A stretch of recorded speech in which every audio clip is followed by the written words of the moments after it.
Hello students, आज एक नए वीडियो के साथ में हम आपके सामने मौजूद हैं। और आज का ये जो वीडियो रहेगा तो ये वीडियो बहुत इंपॉर्टेंट होने वाला है, क्योंकि इसके अंदर कुछ फार्मूलेज हम देखेंगे और कौन से केमिकल्स हमें कॉमन सॉल्ट से वहाँ पे मिलते हैं, तो ये सारी चीज़ें हम वहाँ पे देखने वाले हैं। और आज का ये जो वीडियो रहेगा ये हमारा जो सीरीज चल रहा है अभी एसिड बेसिस एंड सॉल्ट का, तो ये उसका आखिरी वीडियो लेक्चर रहेगा। इसके बाद में हम फिर से मैथमेटिक्स के पास में आ जाएंगे।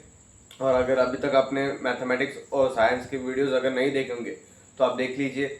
हमारा जो मेन मोटिव है तो वो यही है कि हम क्लास 10th का मैथ और साइंस का पूरा सिलेबस वहाँ पे लेने की कोशिश करने वाले हैं। ठीक है।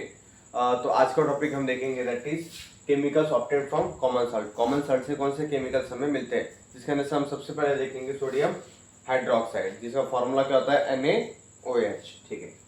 अब उसकी एक रिएक्शन देखेंगे हम कि कैसे हमें वहाँ पे सोडियम हाइड्रोक्साइड वहाँ पे मिलता है। जब हम NaCl को वाटर के साथ में रिएक्ट करेंगे, NaCl is reacted with water, then it is going to give sodium hydroxide। ठीक है। साथ में क्लोरीन और H2 वहाँ पे गैस रिलीज होगा। अब एक बार देखो, यहाँ पे हमें क्या मिला है सोडियम हाइड्रोक्साइड। सोडियम हाइड्रोक्साइड के बेस मतलब अल्कली है और Cl क्लोरीन। ओके। इसलिए इस प्रोसेस को हम क्या कहते हैं, क्लोर अल्कली प्रोसेस। क्लोर अल्कली प्रोसेस हम उसको इसलिए कहते हैं क्योंकि हमें यहाँ पे क्लोरीन भी मिलता है और साथ में बेस भी मिलता है, दैट इज NaOH। और ये दोनों क्या है, प्राइमरी है, मतलब इंपॉर्टेंट है।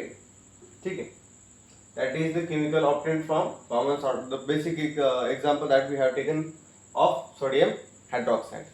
अब हम देखेंगे यहाँ पे दूसरा क्या केमिकल जो हमें कॉमन सॉल्ट से यहाँ पे मिलता है, वो है ब्लीचिंग पाउडर। ठीक है। ब्लीचिंग पाउडर का है CaClO/2। अब इसको प्रिपेयर कैसे करते हैं ब्लीचिंग पाउडर को।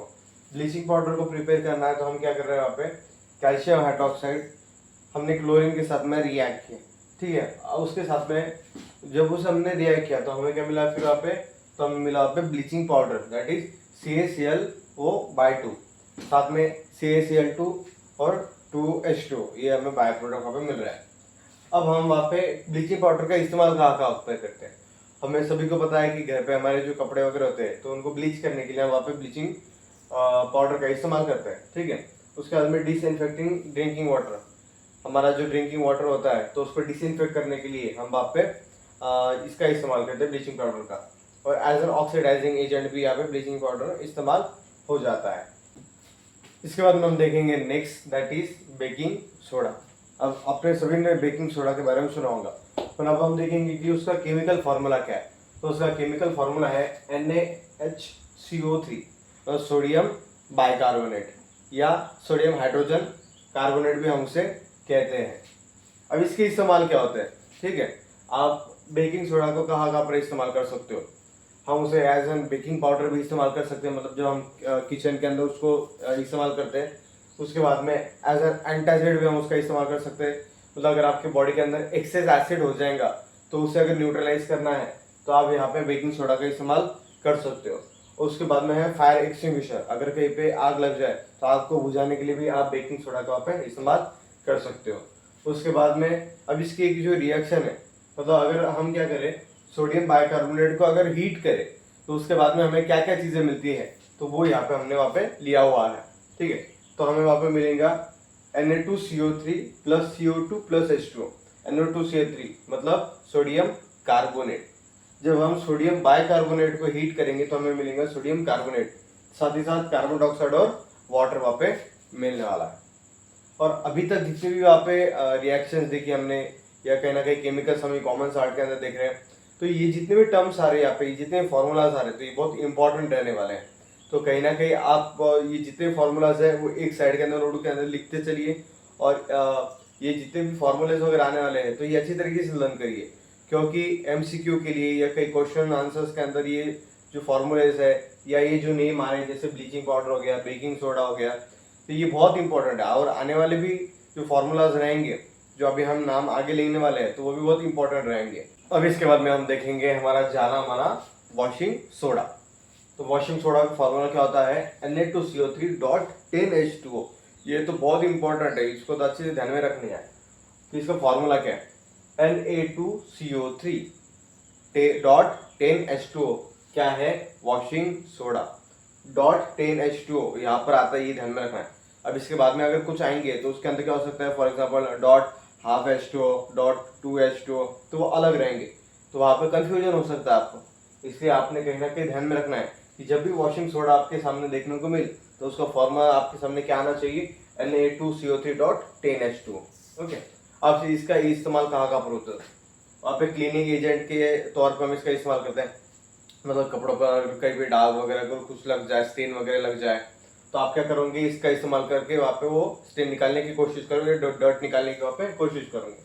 उसके बाद में क्या है, सॉफ्टनिंग द हार्ड वाटर, मतलब ऐसे वाटर के अंदर जहाँ पे कैल्शियम और मैग्नीशियम के आयंस अगर वहाँ पे होंगे, तो अगर उन्हें रिमूव करना है तो आप वहाँ पे एज एन वॉशिंग सोडा वहाँ पे उसका इस्तेमाल कर सकते हो।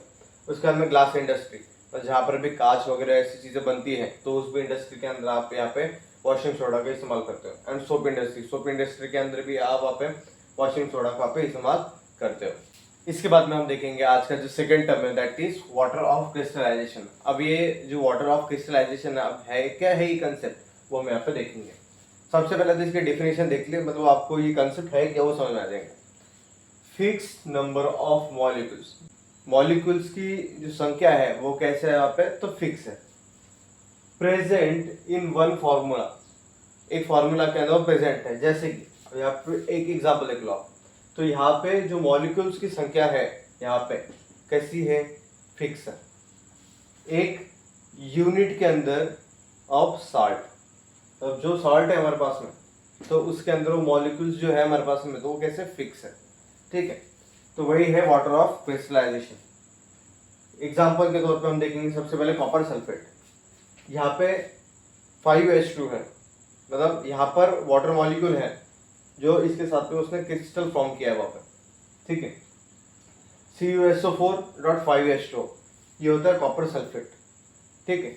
उसके बाद में जिप्सम, CaSO4.2H2, उसके बाद में वॉशिंग सोडा जो अभी हमने देखा था फिलहाल में, Na2CO3.10H2। तो ये आप जितने भी देखो यहाँ पे क्या है, वाटर के जितने मॉलिक्यूल्स हैं तो वो क्या है वहाँ पे अटैच है, ठीक है। तो आप देख लो यहाँ पे कि यहाँ पे फॉर्मूलास है कैसे। Copper sulphate CuSO4.5H2, gypsum CaSO4.2H2, washing soda Na2CO3.10H2। और ये जो तीनों है तो ये भी बहुत इंपॉर्टेंट है, ये आपने तीनों ध्यान में रखना है कि कहाँ पे 5H2 आ रहा है, कहाँ पे 2H2 है, कहाँ पे 10H2 है, क्योंकि इंपॉर्टेंट रहेगा। और आज के वीडियो का फाइनल टॉपिक देखेंगे हम, that is plaster of Paris. और एक बात तो बता दूं आपको कि अगर अभी तक आपने ये चैनल को सब्सक्राइब नहीं किया होगा तो हो सके तो जल्दी से जल्दी चैनल को सब्सक्राइब कर ले। और जितने भी इंपॉर्टेंट वीडियोस मैंने यहाँ पे बना के रखे हैं, अगर आपको लगता है कि सीरीज पूरी कंटिन्यू करनी है तो आप देखना भी शुरू कर दे। और आपको लगता होगा कि नहीं ये इंपॉर्टेंट वीडियोज़ है, कहीं ना कहीं मेरे फ्रेंड्स का भी वहाँ पर फायदा होना चाहिए, तो आप ये वीडियोज़ उन्हें भी वहाँ पे सेंड कीजिए, ठीक है। जो कंसेप्ट है हमारा प्लास्टर ऑफ पेरिस, उसका फॉर्मूला ध्यान में रखना है, क्या है, CaSO4.12H2। इसके पहले जो जिप्सम हमने देखा था वो क्या था, CaSO4.2H2। यहाँ पे भी हम उसका इस्तेमाल तो करने ही वाले हैं, ठीक है। और यहाँ पे फॉर्मूलाज अपने अच्छी तरीके से ध्यान में रखना है, कंफ्यूज बिल्कुल होना नहीं है।